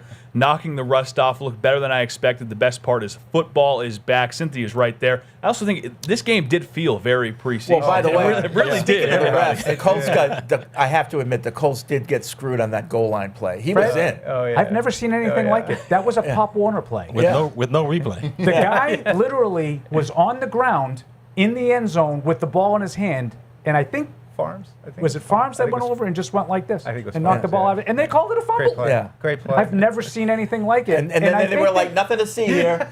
You know. but Playing on. They said that they upheld the call. Like, does that mean that someone actually looked at that? Yeah. Apparently. Yeah. It was that was it was really amazing bad. to me. Usually, you know how I'm a homer, but that was a bad and call. then it was like equally bad. The fumble? The next series, Richardson is not even close to being down, and the guy comes over, he's down by contact. Right. I'm like, Right, That's well, the they- makeup of all makeups. Well, they But then overturned that one. overturned it. Right. It was very confusing. John from Louisiana says he feels like he's seen Eli get pushed around a little bit. I think he's speaking about Eli Raritan, the tight end position. He said he's a little bit worried we won't see him on the field as much as he thought. That's John from Louisiana. Now, for Raritan, with what he's shown in the pass game, you're just hoping he can be at least an average blocker, right? Just for a reason to stay out there, and not have it be anytime he's on the field, we're going to pass. Yeah, that's the knock on him. Yeah. And that's why they have Arkin. They're hoping he can be. But then again, if Arkin's out there, it's the opposite. Oh, he's not going to catch a pass. Yeah. So it's There's no tough. question the team. It's Hunter Henry. I mean, that's the guy. I know there was some maybe misreporting over the weekend of that Eli Raritan is now taking reps from him or anything like that. But I just like that Raritan keeps showing up. Like he's catching the ball. I know it's not perfect. There's mistakes, but it's not like he's completely MIA. He's staying involved, and he's going to take a little time. I think he's been ascending in camp, but I will say I was a little underwhelmed with. He had the ball in his hands a couple times tonight, and one of them got wiped out. It was a bigger play, but I thought he'd look a little bit more dynamic with the ball. But I like the progression he's making. He seems to get better every day. Yeah. Shall we go to Rusty in Arlen right there? Yeah, let's do it. Yeah, let's go, Rusty. I'm finding you here. I got to find the cursor. Oh, we found it quick here. Rusty, you're on air. Hey, guys. Troy, I just want to thank you for your career as a Patriot. Your forced fumble on Marlon McCree is one of the greatest. I was there for that one. That was a good one. That was a good one. So I've been listening since 2009. My dad got me into it, and I've been listening ever since. First-time caller. I'll hang up and listen. Thanks, guys. Okay. Appreciate that, Rusty. Hope you have a great night. Thanks for joining us, you, Rusty. Appreciate it, man. Rusty just wanted to call and thank Troy for his service. Yeah, I'm talking about a Patriots Hall of Famer now. Absolutely. Yeah. I have a feeling we're going to get a lot of that this season. Tyler in Delaware. You were on the Patriots post-game show, not pre-game, post-game show. There's another $1 for you. Pre-game for the next show. No doubt. Yeah. I got Jack paying for my new car. Okay. Second time, not that long ago. I just called with the pre-show. Yeah, Tyler, what do you got for us, brother? Hey, I just want to keep it positive, man. Look, Patriots football is back. All in all, I think this is like a good time of year just to see kind of where guys are at, how they're shaping up. I want to say, just three quick things. So Gabe Akis, I think I loved what I saw out of him, and I know he kind of took the foot off the gas a little bit, as it kind of went on. I still want to kind of give him, a little bit of slack for him, obviously missing, leading up to, missing reps and so forth, and not getting as involved until Pads came on. So I kind of want to give him just a little slack on that regard, but for as much as he played, I was impressed from what I saw. So hopefully more reps will improve that. My guy, Cameron Dorner, I was very happy with the reps he got. And I think the unsung hero of today's game was Jacob Rizzi, the center who came in for Ben Brown. He played all 4 quarters. And I think outside of one play where a guy lapped him, I think he held his own pretty well. I saw him just clog in the middle as much as he can, keeping DeVito and Morton upright for the most part. So I just want to give a huge shout out to him, and thank you guys again for doing what you guys do. Yeah. Thanks, you, Tyler. Thank you, Tyler. Yeah, I thought Rizzi, that's a guy who's going to have to perform here and fight for a spot. Yeah. I mean, it's we'll see with Ben Brown, but just Ben Brown's such a valuable guy. I mean, he's backing up all 3 of those spots. I really have always liked Ben Brown, good size. Just that ideal interior swing guy that I think every NFL team wants to have, that you trust to snap it or play either side. Yep. So hopefully he's okay. Fred was talking about that Legal Seafoods chowder.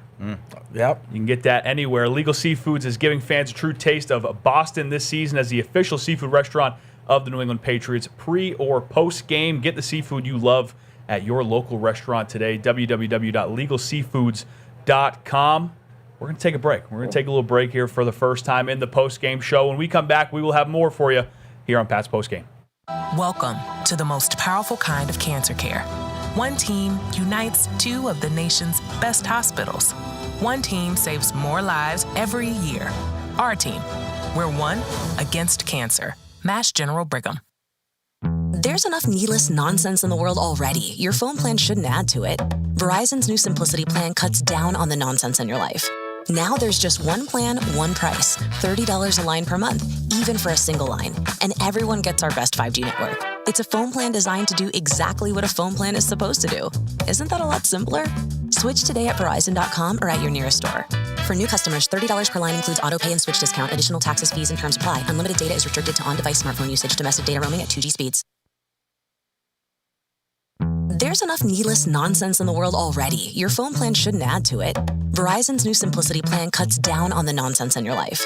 Now there's just one plan, one price. $30 a line per month, even for a single line. And everyone gets our best 5G network. It's a phone plan designed to do exactly what a phone plan is supposed to do. Isn't that a lot simpler? Switch today at Verizon.com or at your nearest store. For new customers, $30 per line includes auto pay and switch discount. Additional taxes, fees, and terms apply. Unlimited data is restricted to on-device smartphone usage. Domestic data roaming at 2G speeds. Your journey is going to be different than a lot of other guys. Forged in Foxborough is your one-stop spot for exclusive behind-the-scenes Patriots access. All these details are going to help us be great in the red zone. Break it down. Let's go to work. 1, 2, 3. Forged in Foxborough takes you inside. The last 8 weeks were great.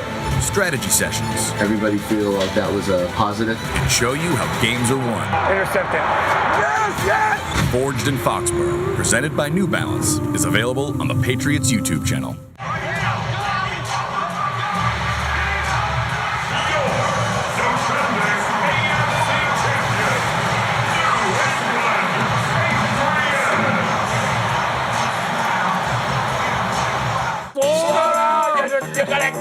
Patriots Unfiltered, the world's original podcast dedicated to all things Patriots. That sums it up. I wish I had thought of that. Boss man Fred Kirsch. No judgments. We're going to just state the facts. PFW Paul. Appreciate you. And Deuce deliver a rollicking Patriots discussion weekly. You've been reading my blogs? Why would I do that?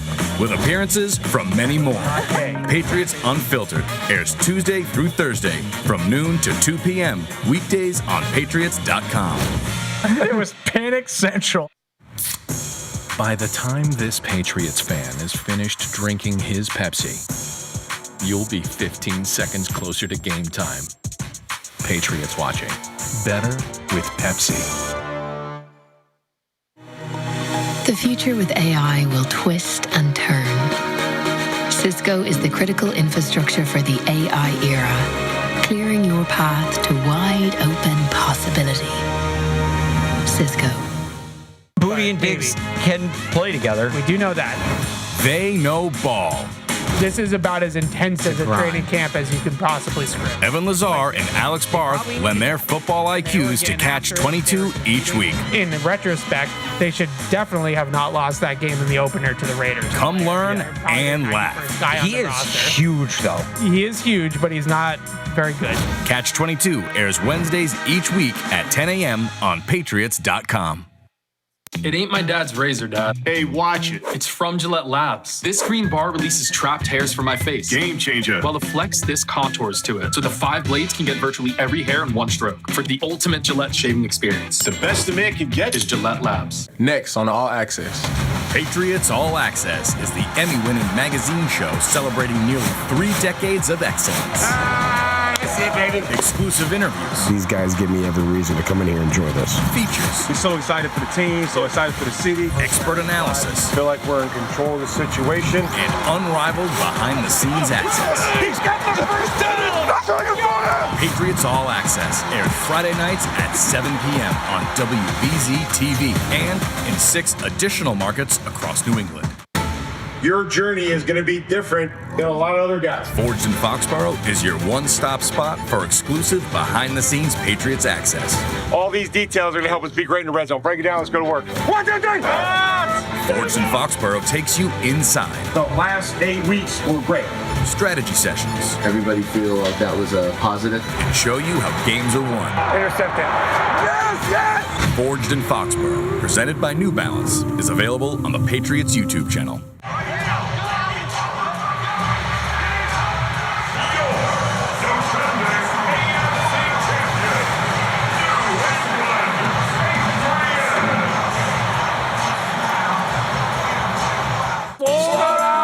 You're gonna kill us! Patriots Unfiltered, the world's original podcast dedicated to all things Patriots. That sums it up. I wish I had thought of that. Boss man Fred Kirsch, No judgments. We're going to just state the facts. PFW Paul, Appreciate you. and Deuce deliver a rollicking Patriots discussion weekly You've been reading my blogs? Why would I do that?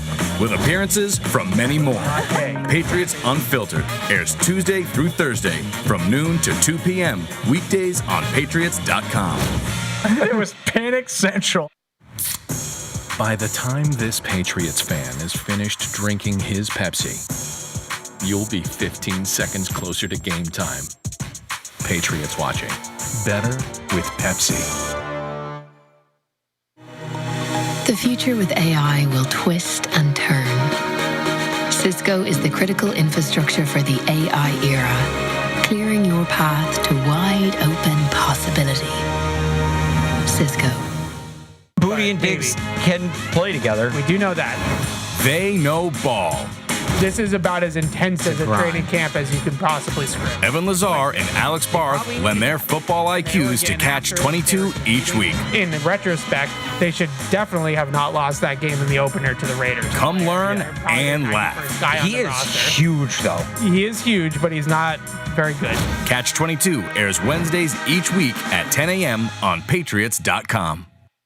It ain't my dad's razor, Dad. Hey, watch it. It's from Gillette Labs. This green bar releases trapped hairs from my face. Game changer. While the Flex, this contours to it. So the 5 blades can get virtually every hair in one stroke. For the ultimate Gillette shaving experience. The best a man can get is Gillette Labs. Next on All Access.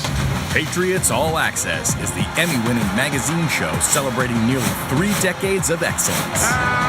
That's it, baby. Exclusive interviews. These guys give me every reason to come in here and enjoy this. Features. We're so excited for the team, so excited for the city. Expert analysis. Feel like we're in control of the situation. And unrivaled behind-the-scenes access. He's got the first down! That's all you want! Patriots All Access airs Friday nights at 7 p.m. on WBZ TV and in 6 additional markets across New England. Welcome back to the Patriots Postgame Show, presented by DraftKings. It's time now to start building the next legacy, presented by Autodesk.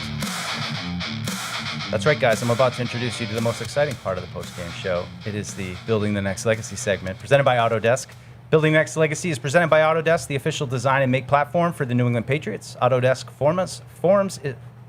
Forma is trusted by contractors and owners to design, build, and operate over 2 million projects around the world, building the next legacy. So what we do here, we pick something from the game that maybe they can build off of, and we're going to go tonight with Tommy DeVito, backup quarterback, but I think he's had a great camp. He carried it over tonight. Not a position that you really want to have to trust in, but I think you feel a little bit more confident with the way that DeVito's been playing here, the way he's picked up the offense in the second season. So congratulations, Tommy DeVito. Tonight you are the official Building the Next Legacy. Welcome to the most powerful kind of cancer care. One team unites 2 of the nation's best hospitals. One team saves more lives every year. Our team. We're one against cancer. Mass General Brigham. There's enough needless nonsense in the world already. Your phone plan shouldn't add to it. Verizon's new Simplicity plan cuts down on the nonsense in your life. Now there's just one plan, one price. $30 a line per month, even for a single line. And everyone gets our best 5G network. It's a phone plan designed to do exactly what a phone plan is supposed to do. Isn't that a lot simpler? Switch today at Verizon.com or at your nearest store. For new customers, $30 per line includes auto pay and switch discount. Additional taxes, fees, and terms apply. Unlimited data is restricted to on-device smartphone usage. Domestic data roaming at 2G speeds.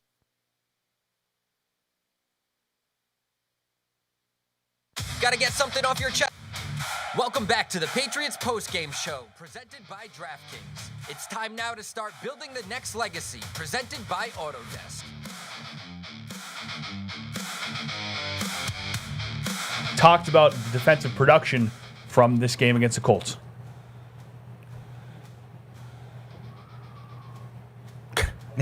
Not yet. Sorry, I jumped the gun on that. There's another $1 for you, Paul. I jumped the gun right out of it. We might as well just read the final ad now. We got Aaron's, the official lawnmower of the New England Patriots, is proud to help Patriots fans get back to football. Visit www.aarons.com to find your Aaron's. So you're living up in Maine. You got a snowblower? We got it all up there. That's all you got to survive. It has to be an Aaron's, though, right? It got to be. Yeah. Got to be. Has to be an Aaron's. Okay. Fred's got the smirk on his face. No, listen. With the snow we had, my Aaron's really it came through. I gave it after the season. I gave it a nice spa treatment. It needed it. I dropped it off at the shop. Take care of it for me, boys. Moved it up. Let me ask you, what do they charge you for that maintenance? $130. It's unbelievable. Why? Paul's guy's like 300. $379. $379. What? Like, yeah. No, he's up in Peabody. That's one of the more desirable zip codes in the country. That's what I heard. It's right now. It's very hot up there. The number one right now, which I still can't for the life of me figure out. Yeah, how did they get it? Lane was like, how did that happen? It's like median house prices. It's like one of those formula. Were you part of the ranking? Is like Paul Perillo lives here? Well, they didn't ask me. We wouldn't have ranked so highly. We're going to hear from Vrabel. We're going to get some of those clips, but this is one that I see on Twitter that, Borregales missed 3 field goals. I guess he was asked if there was any message. I don't have a message, Vrabel said. We're expected to make them. That's pro football. They're banging them in from 60 yards. They've got 2 kickers on the roster, so Andy knows that we have to make those field goals. I'm glad there was no message. Yeah. Well, the message is you better start hitting them. Yeah. Exactly. Wow. I don't have a message. He's not mincing words there. No, I mean, Troy, I guess how thin of a leash you think a kicker like this has? I understand that maybe you give him more than just one lousy preseason game, but do you think could you see them possibly bringing in a kicker this week, the week after? I definitely can see them bringing in a kicker this week. I mean, he missed 3 field goals at home, and some of them, well, they didn't look very good. They were sideways spinning and line drives, hooked. So they didn't look very good. And, yeah, I think he is sending the message that, look, you got to make these kicks, man. This is the NFL. Yeah. I mean, you're here for a reason, and you're getting paid for a reason. We just put a kicker in the Hall of Fame that I played with, Mike Vrabel, that I played with, that didn't miss any of those big kicks. He didn't miss the big ones, but he had some games. He had a couple here. Kansas City early in his career where he missed 5, I think, or something like that. He missed one in the Carolina Where do you Super come Bowl. up with these things? Yeah. You don't remember that? But for the Vinatieri missed 5 field goals in a game? At least 3. No, I don't remember. He had bad games. Maybe he missed 3 early in his career. It was early in his career. But he never missed 5 in a game. Really? No. Well, 5. Buffalo, that win game. That was 3. I believe he went 1 for 4. The wind. But I'm not. That no one could hit a field goal in that game. That was ridiculous. Oh, no, not that wind game. No, not the one that they were sideways. There was one that the ball would literally take a left turn. Yeah. It was unbelievable. I think that was Gostowski. Yeah, I mean, I was watching, the 96 season, and his rookie year was slow. I'm watching, like, the 3rd or 4th game, and Jerry Glanville's on color going, this guy better hit this kick, or they got to go find it. I'm like, this is going to be a Hall of Fame kicker. He went 1 for 4 in Buffalo in week 2, and then the next, and that was it. He was hanging by a thread. Yeah. Parcells was going to call his old buddy Matt Barr right back. Matt And Barr. he went 5 for 6 against Jacksonville. Yeah. Made 5, didn't miss 5. He had some bad games. But anyway. Yeah, he had the one against Buffalo. that was his rookie year. If he's going to be a good that was his kicker in rookie this year, man. league, he'll snap out of it quickly. If he's not going to be, then I mean, he was really good last year. yeah. Yeah. He was really good. He got off to a little bit of a slow start. I think he missed 2 extra points against Miami, and he missed a field goal early, and then all of a sudden he was nails the rest of the way. Yeah. So I don't really have any concern. Tonight wasn't good, but I don't have any concern about the kicker. Matt, we got that Vrabel sound? Not yet. Not yet. Okay, we're still working on it. We might as well go to. Here's where the rookie's kicking in here, fellas. yeah. What's on the mind? yeah. What is on your mind here as we are wrapping up? Okay, so next week, joint practices you with got the 2 Eagles. joint practices Yep. with the Eagles. Would you say the Eagles are a better team all around than the Colts? I don't know. Oh, yeah. Significantly. Yeah, I would Yeah. think so. The Eagles have as much talent as anybody in football. Yeah, but you're not going to see it in preseason. Well, you're probably going to see it in the You'll see it in the joint joints practice. for Yeah. sure. Yeah. Yeah. Yep. We remember those joint practices with them a couple years ago. I mean, and especially Jalen Carter on the inside. I Jordan mean, Davis. Jordan Davis. Those are big body guys. You're already banged up inside. That was traumatizing. And I mean, especially Jared Wilson. I think that's the kind of guy that I want to see him go against, because that is the kind of guy that's going to challenge Jared Wilson, I think. So, the defensively they're stacked. I think it's a great matchup. It'll be fun to watch. So those will be on It'll be Wednesday a big challenge and for the Thursday. offensive line during the week next week. So, those 2 practices, Yep. You will really see where your offensive line. Do you remember those against joint some elite practices, players. Troy? I think you were here coaching. I remember those joint practices. We had one against Carolina that was particularly. Dietrich Wise went crazy. Yeah, So we had. yeah. So we get Milton Williams in here when they signed his free agents, and Paul brought up the joint practice, and Milton Williams is like, "So what'd you think of that joint practice?" And Milton Williams kind of laughed, and he's like, "Thought they put the tape on. That's probably why they signed me when they saw what I did at joint practices." That is great. Literally, and we're Fred and I have been doing this forever. Like, we're generally pretty positive going into most seasons. I could see 10 wins.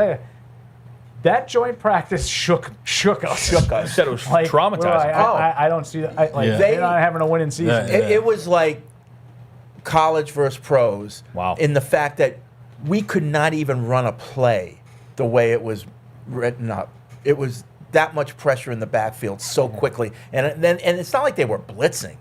They were just beating us at the line where we couldn't run a play. Yeah. It was bad. It was bad. So, and like the guys, I don't think any of those guys on the roster anymore. That was up front. I don't think there's not anybody left. No. So I mean, they got ran over pretty good, man. It was probably the only one. Dominating performance. Right? Yeah. Trish, you were still in the building for that, correct? Yeah. So I mean, can you take us inside? I mean, what does the aftermath of a practice like that look like? Well, I mean, as my position coach, I mean, that was like really like none of my business. Like, Stay in your lane, there's a sense of, but you could feel the sense of desperation to find some people and or to correct some of the issues that some of the linemen had and the techniques they had, that type of thing. But I think just sometimes like when a guy's just outmatched, he's outmatched, and there's nothing you can really do about it, and so. And it's probably why none of those guys are here now. It was like it was a mismatch when it comes to size, when it comes to power, and those types of things. You would see those guys going over different techniques of how to do this and how to anchor themselves and how to stop the bull rush and whatever it is. And then when the bullets start flying, it goes out the window because now you're in fight or flight mode. Yeah. And you're just going to whatever you think is going to help you. Yeah. Anchor that guy. So and it's horrible technique. You got 2 feet off the ground and this and that. And they just knock you back. So yeah, those practices were like, man, it was kind of demoralizing to a lot of the people around. It never was that bad in the season, but it carried through. Like the offensive line had trouble all season. Yeah. We do have the Vrabel clips ready now. We might as well talk about mistakes in the preseason. He spoke about it in the press conference after the game. I think they better have. I think they better have, or there've been a lot more points that they scored. So, again, the turnovers are great, and I love us attacking the football and taking advantage of that. Just a lot of things to clean up. But again, when you talk about, the ability to create turnovers, it can change the game, and try to defend every blade of grass down there on the goal line and. Come up with a big turnover. We're going to have misses. We're going to have mistakes. And everything we do, we just need to be able to come back. We need to be able to bounce back, and we need to be able to answer. Guys are going to drop a pass. Guys are going to miss a block. We're going to miss a kick. But you just have to not let those things pile up. And Andy's been really good with that, and I would anticipate him getting back to work and really starting to focus. And maybe it was a footwork thing or trying to overswing. But I have confidence in Andy. I just, you want to be able to make those, and I think we got in a position to win a football game, and you want to be able to make them. I mean, this is a guy that they seemed to like a ton last year. He seemed to fit in well in the new look Patriots, and I mean, I'm sure they're obviously going to give him more opportunities, but if he keeps doing this, those opportunities are going to become slimmer. Yeah. He's the most chill dude I think I've ever had. I mean, we've interviewed him a couple times here in the studio. I mean, he's just level. So I think what Mike said, he'll bounce back. But look, it's a bottom line business, and if he keeps missing kicks, all bets are off. They'll be out there trying to find another kicker. I mean, nowadays they all have good leg strength, but at least we're not saying he's short on any of these long ones. He's got plenty of distance. He was just not accurate. It just stinks to have that opportunity at the end to kind of, you'd miss 2, you've gone 2 for 4. You get a chance to just get over the hump and make a game winner, and maybe But I thought for sure he's going to hit that 49-yarder to win the game. To win the game, And those are the ones you got to make to keep your job. Yeah. So I mean, it's like being like a golfer out there. Like you keep trying to overcorrect your swing, and he's doing the same thing with his leg. And the ball's just hooking way to his left. So you try this, you try that. Before you know it, now you're all screwed up. And you're all screwed up. Now you've forgotten everything that you went through in your pregame warm-ups when you were knocking them all through with no pressure on you. And now you're just trying anything to try to correct your swing. Yeah. So and it's not working for him. So you really got to get back to the basics of what got you there. Yep. And focus on that. So and I'm sure the coaches on the sideline were doing a great job with him there. I think Tom Quinn and Jeremy Springer, great special teams coaches, been around for a while. Those guys, I'm sure they do a great job with him. But when it's in your head, I mean, it's hard for the coaches to get you out of that zone when you're not hitting the ball well. Yeah. The kicker in the NFL is so funny. You know, these guys, they don't do well, then they get cut, and they sit out there, and then another team needs him, and then he goes to the new team, and all of a sudden he's a new kicker. Yeah. And, like and Nick he's Folk. right back on. Right here. Nick Folk. Right here. He was Nick- nails for how many years? Yeah. After struggling. Kick after kick after kicker. It's just that new environment, fresh start, you know, all that bad karma's out, and you start over, and now you're hitting them. Even Ryland. I mean, Ryland's gone. Ryland's going, he's in Arizona, playing well. He was okay. Yeah, hitting everything. Yeah. He wasn't like Nick was, though. I mean, man, like, Folk was pretty good as a Jet early in his career, and then he went to Tampa Bay, I think, and he really struggled. Missed a bunch of kicks. No more so than that Thursday night game against the Patriots. He missed like 100 kicks that night. Nick That's Folk, the game that might be picked up. Because he missed like 3 field goals that night, including a really, really short one. Yeah. And then he comes to the Patriots, you know, and he how many years? Like 3-4 years. Yeah. Like I can never remember him. I think he had a streak of like he was even good last He year. was he was pretty good when he was here. We drafted Ryland, right? Yeah. He had like what 20 in a row or something like that, or some crazy number. And he never missed inside of 50. Never missed inside of 50, and that was about his range at that point in his career. Yeah. Too, Yeah. so, Yeah. I didn't realize that the game tying field goal for Indy was from 61 yards. Yeah. That's a pretty good. That's a pretty big. Yeah, field goal. and he had about 2 yards to spare above the crossbar. Yeah. I think that's what's concerning. I mean, you know, you got our guy missing a 49-yarder there, banging away a 61, like Vrabel said, to tie it. Do we have the Lomu sound ready as well? All right, we got Caleb Lomu on his Patriots debut. Yeah, it was amazing. You know, it was the first, just a preseason game, but it was an opportunity for all of us to get out there and go and play. This was the first real of. I mean, we had the joint practice this week, so that was kind of like my first take of, you know, going against another team in the NFL. Then the game today was amazing. Go out there, be able to play, be able to play a game again.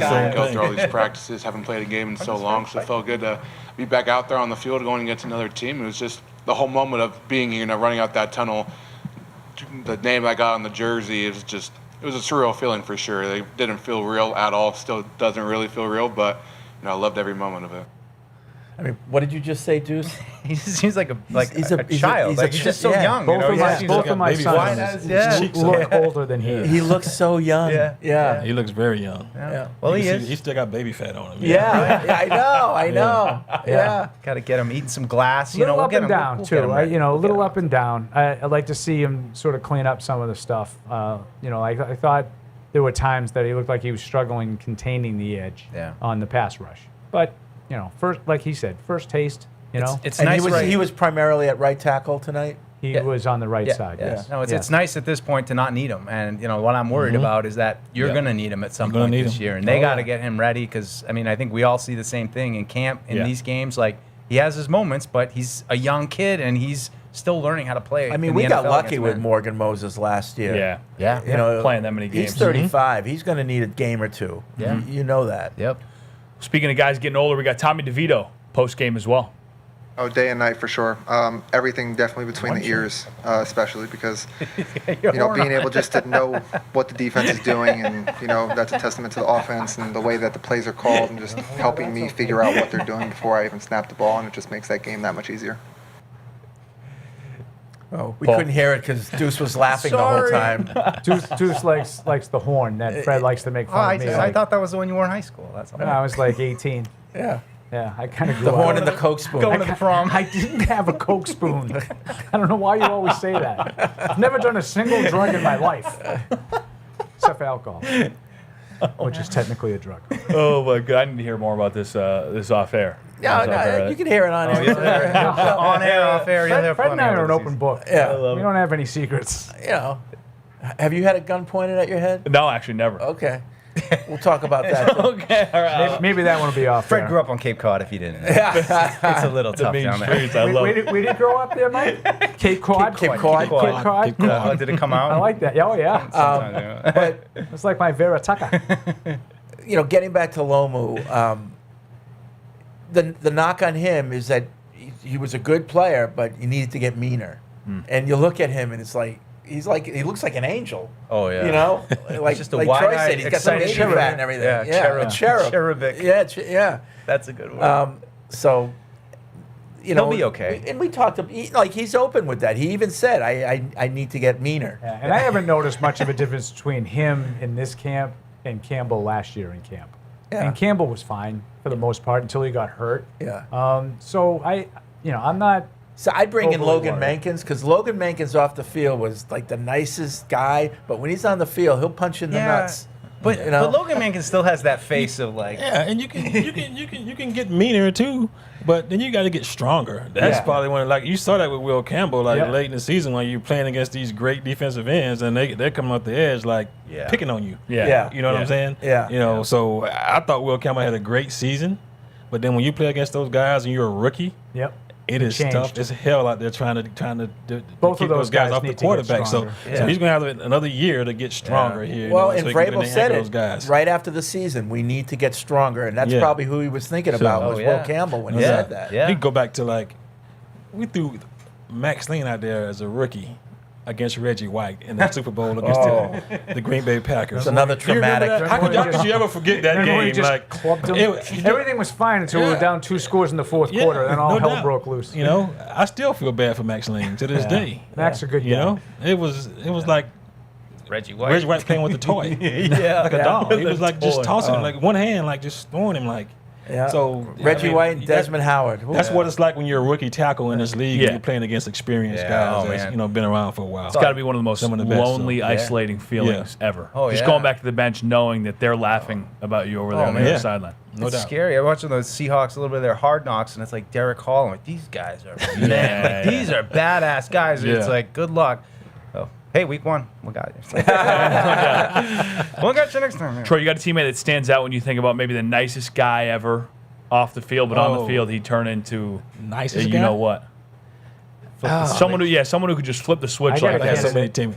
You got one for me? Rodney Harrison. Yeah, Rodney was a nice guy off the field. He was tremendous off the field. He was a psychotic on it. Wasn't he laid out? Didn't he lay you out? Richard Seymour was a good Seymour guy. had a real mean streak. Thanksgiving dinners at his house and everything. Oh, I love Seymour. Yeah, but then he was on the field. It was a total. But Rodney was like a 15-yard jerk. penalty waiting to happen on the field. Yeah. Off the field, he'd be like, "Hey, Paul, how's your boys doing? How's your kids?" Hold on, I gotta go waste You this. just snap, man. They snap when they're on the football field. It's a different person. So, and I like that. You got to have that kind of attitude and be able to change the personalities like that when you're on the football field. It helps. But again, you can be angry and you can be mean, but if you're not strong. That's true. It was you that Rodney laid a hit on, didn't it? In one of the first practices? Was that he poked me in the eye. Everybody said it was like he poked me in the eye and it hurt like hell. Yeah. It does hurt. So I got up and threw the ball at him. So, but that was it. I didn't remember the poke in the eye part. Yeah, nobody did because they didn't see it. But it was just like an edge. He brought an edge. Yeah, he brought an edge to it, So, Troy, as we talked about joint practices earlier, how critical and valuable are these joint practices now in the preseason format, and just the starters getting less and less reps in the preseason? I think they're very valuable, especially to the guys who are in the number one positions in those positions. Because now you get 2 high quality competitive practices. Now you had 2 against the Colts. You get 2 next week against the Eagles, and then it's in a controlled atmosphere. So Vrabel's got the whistle. I think Terrell Williams got the other whistle on the other field. You're able to stop the plays and not let your guys take big shots. You got Drake May out there quarterbacking, not getting sacked, not getting hit. So now you get to the game. Now you can see what the guys that you want to see who are going to be the backups, see if they can play or not. So you get a good chance to watch those guys in a game situation, and now you get to see your guys like Drake May, AJ Brown in the controlled atmosphere, and they're not taking unnecessary shots. So we've got the 2 joint practices as opposed to just 1 this week. Looking past that to the game, Are we going to see more of the same, where you think you're going to see DeVito take a half and Morton take a half, or maybe they give DeVito the whole game for this one to just kind of get him ready? Do you think we'll see any difference in the actual preseason game than we did this game? I think you'll see a little May. I think Oh, you do? Yeah, I think maybe just a couple series, but just to get him in the flow of a game, I think you have to. There's only I would 2 more games. side with Mike. I don't know, and I think you make a good point, Fred, because you do have 2, and like Mike talked a lot. He goes, the 40 snaps that we got, the offense was much more valuable, to Troy's point, because it's so controllable. You can control all the situations, making sure you're not taking hits, and you can't do that in a preseason game. So there's 2 of them. Do you need to even, I don't know. Right. Maybe that second joint practice looks different, where both coaches get together and say, hey, I want to try out some of these guys in some situation, some of the depth guys in some situations.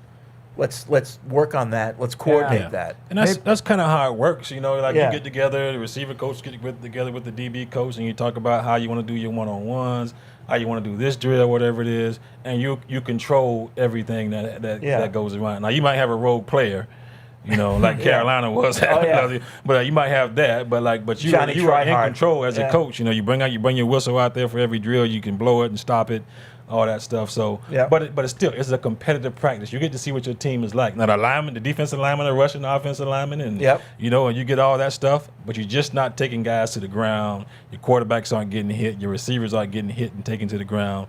It's just a good, controllable atmosphere, and you're not risking your players out there in a preseason game where anything can happen, and then guys are like all fired up and jacked up.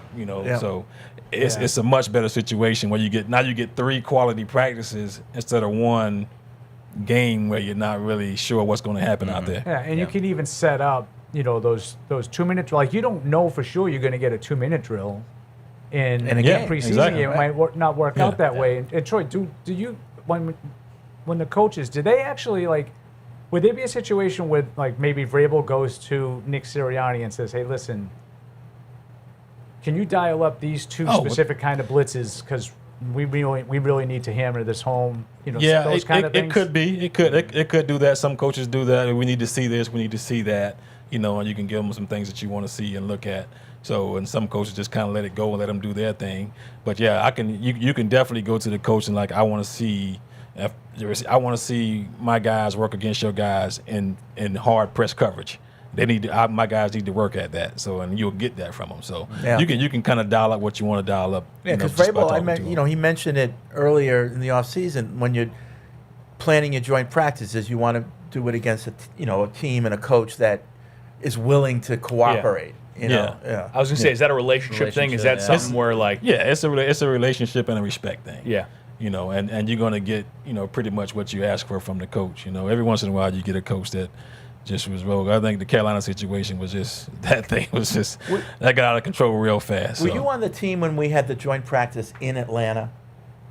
No, that was 18. Oh, that was 2018, I think it was. That was the worst organized joint practice I've ever been. I heard about that one. Yeah. Oh my God! I heard about it. He knew immediately what you were talking about. What was so bad about it, Fred? I heard about it. Yeah. What? What was so bad about it? It was like Mike Smith was the head coach for the Falcons, and he's running around in this pith helmet, like he's going to go explore a cave or something, and nothing was organized. It's like, okay, we're going to do this now, and then it would stop, and there would be this big delay, and he'd be talking with his coaches, and then then we run on the other field. Like, it was just so disorganized, and we come from the ultimate organized practices over here. If nothing else, our practices were boom, boom, boom. Right by the script. This was just so disorganized, and I know Bill was getting frustrated. I can only imagine. Yeah, but he's being polite because he always has that respect for the other head coaches. So he's not going to call the guy out like that. But it was obvious that we were like, "What's going on here?" Yeah. I think the X factor for joint practice this week, A.J. Brown. Yeah. And all the things that have been rumored to go behind the scenes. Obviously, we don't know what's true, but you just think, you wonder what could carry over, right, with his former team over there with the Philadelphia Eagles. And I'm not quite sure a guy like A.J. Brown is shy. Yeah. If he's busting him up, I think he's going to let him know about it. Yeah, it's a great storyline. I mean, that's we love that stuff. And I mean, I'm sure that it'll probably be pretty cordial, and he'll be going around and dabbing guys up. And I think the money shot will be him and Jalen Hurts, maybe hugging it out a little bit to see if that But yeah, I'm just glad he's on our team now. I would be concerned about day 2. Yeah. Oh yeah, always. Yeah. I mean, the Green Bay a couple years ago, it was like fight. I mean, it was so. If I were even get it off. If I were the Eagles, I'd bring Jaylen Brown with him. just to needle the Boston fans. Evan would be so mad. What are they doing? me and Fred would be fine. We were fine with that. I wouldn't know who it was. Who was it? Basketball. Man. They play basketball. Troy, you got a favorite joint practice story for us? My favorite joint practice story? Or maybe one that got out of hand, or maybe a funny moment. You got anything that comes to mind? No, nothing. Like I said, the Carolina always comes to mind because they knocked one of my guys out, man. Like pretty much almost ended his career. Yeah. He never played another down here. Wilkerson? That was Christian Wilkerson. Yeah. It was. I had never seen anything like it. Yep. Because when I went over to him, there was foam coming out of his mouth. Oh, I had never seen anybody knocked out like that, where he was kind of convulsing a little bit. It was brutal. It was a cheap shot on a kickoff return, just a brutal cheap shot by the guy, man. And he was just. And then the guy played in the game. They didn't send him home because we had talked about that. If anybody does this, you send them off the field and they won't play in the game. And the guy played in the game. So it was a vicious hit, man. It was. Vicious I hit. remember it. Yeah. It I've spilled never over seen the next Matthew game. Slater so mad. Matthew Slater was Never hot. seen man. him so mad. He was hot. So when it turned into a whole brawl, we were over by the bleachers over there, in front of the bubble. It got into and the they got into a stands. fight there, and boom, they hit a lady, and then she had to be taken to the hospital and everything, and so it was a hot mess, man. What year was this? A hot mess. This was 23. I think so. Yeah. I think it was 23. Yeah. Was it that recent ago? It seemed like forever. No, it wasn't that long ago. It got bad. So the lady, I think she ended up Dietrich Wise was involved in that. Dietrich Wise was involved in it. I think we were on the air at the time too. We were. Yeah. Tap dancing around that. It was not a good scene, man. It was on actually any level. 22. 22. 22. Yeah, I got a note on it here, like Wilkerson injured, I remember that. He almost didn't play again. Oh my goodness! So you found your notes? Yeah, I keep detailed files. Paul, you basically have a computer for a brain. You got any joint practice stuff for us, or? Paul doesn't. Brady sort of getting rolled up on against Tampa Bay. Yeah. That was one of those. Everybody held their breath. Ruh-roh. Yeah, because it didn't look great. It looked like it could be, at the very least, it could be like a sprained MCL or something that could keep him on the shelf for a month or so. But it wasn't. It turned out to be nothing. But right. Then remember, Nate Solder kind of got backed into him and landed on him, and you're like, oh, you're not supposed to hit the quarterback. Oh yeah. But it was kind of Solder hitting the quarterback, not really Tampa hitting the quarterback. I can't think of.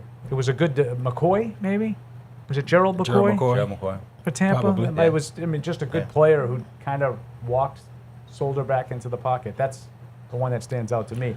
I wasn't at the Atlanta one. But you Blow it up, man. That's an Control situation. The Giants took my Dells that joint practice. I don't want to. That's a story for another time. Troy was on the field for that one. Yeah. Which one was that?